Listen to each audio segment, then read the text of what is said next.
Hey, what's going on, everybody? Akeem here, and in today's Fix of Gaming News, updates on when we could likely expect the next Grand Theft Auto 6 trailer, Ghost of Yōtei plot details from Sony, yes, that's right, and we tell you what happened to that Halo game that was being developed for the Nintendo DS. This is your Daily Fix.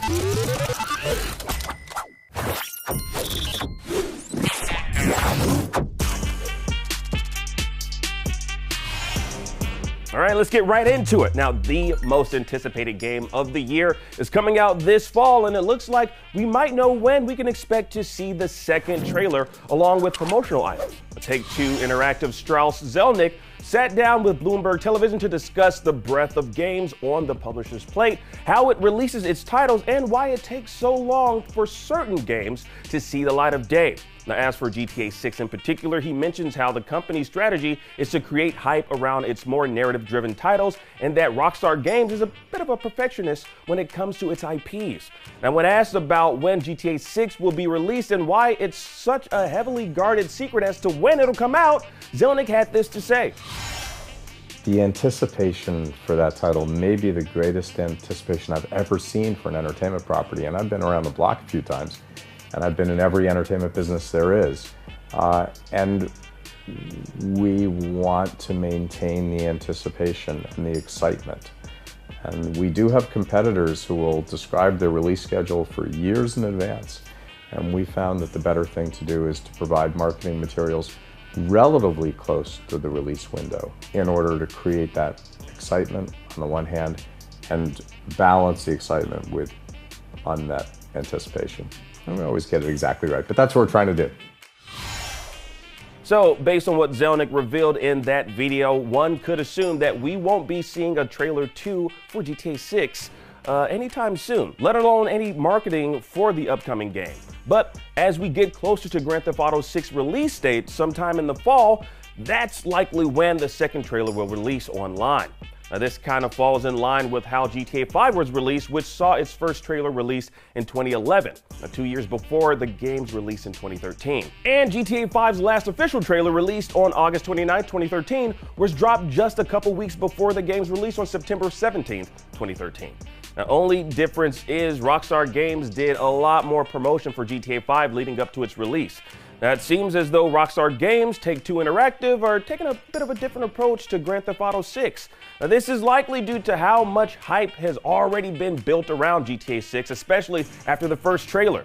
So we won't be seeing a GTA 6 trailer 2 until closer to its release date, based on what Zelnick said in that interview. So hopefully Rockstar Games is able to stick the landing and we won't be hit with a delay for GTA 6. But let us know what you think of this strategy of releasing marketing material closer to GTA 6's release.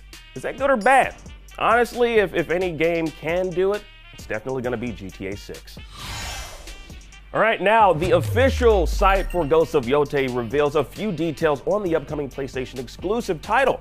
Now, the sequel for Ghost of Tsushima will take place in 1603 in the surrounding lands of Mount Yōtei, a land just outside of the rule of Japan and taking place 300 years after the events of Tsushima. Now, as for the plot, we'll take the lead with Atsu on the hunt for those who killed her family in your typical revenge plot, kind of similar to what you'd experience in Ubisoft's Assassin's Creed Shadows in the role of Naoe.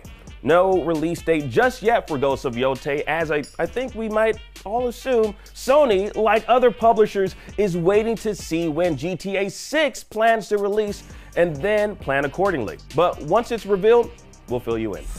And finally, over a decade ago, IGN posted a video of Halo DS, a portable version of the FPS that was operable on the Nintendo DS. And now, years later, a former developer from N-Space has come out to confirm, that's right, confirm that the project was in development for close to 3 months, having 6-player multiplayer mode and some Halo 2 maps thrown into the mix. But it never came out. Now, as to why, the former N-Space dev said, quote, "The sad part about this game was that it was almost greenlit, but about a month after it got approved on the Microsoft Bungie side, it was Nintendo that shut it down. There was speculation that they were unwilling to front some advertising money on a first-party development game, just as they had originally done with Geist. So ultimately, this title never saw the light of day and remains lost media. But looking at that old IGN video, there's got to be a couple of Nintendo DS handhelds with that Halo DS preloaded on it. I don't know. Maybe we should try to unearth it, find it somewhere around the office. If it exists around here, I don't know. If it still functions. Anyways, if I find it, I will sell it on eBay. Yeah. And that was your Daily Fix for today. I'm Akeem Lawanson, and thank you so much for watching. Now that you're caught up on today's news, I want to let you know about a little thing we're calling IGN Live. That's right, IGN Live is officially returning to LA this year. Now, the event will take place June 7th and 8th and will feature tons of playable games on PCs, consoles, handhelds, celebrity panels and interviews, trailer reveals, giveaways, and so much more, including me. I'm gonna be there. You can shake my hand, but you better be wearing a glove because I'm a germaphobe. Now, we had a great turnout last year, and it really was a lot of fun. Now, tickets are on sale starting right now, so go on over to ign.com/live so you don't miss out. And you can also download the IGN app on all your devices, and for everything else, stick with IGN.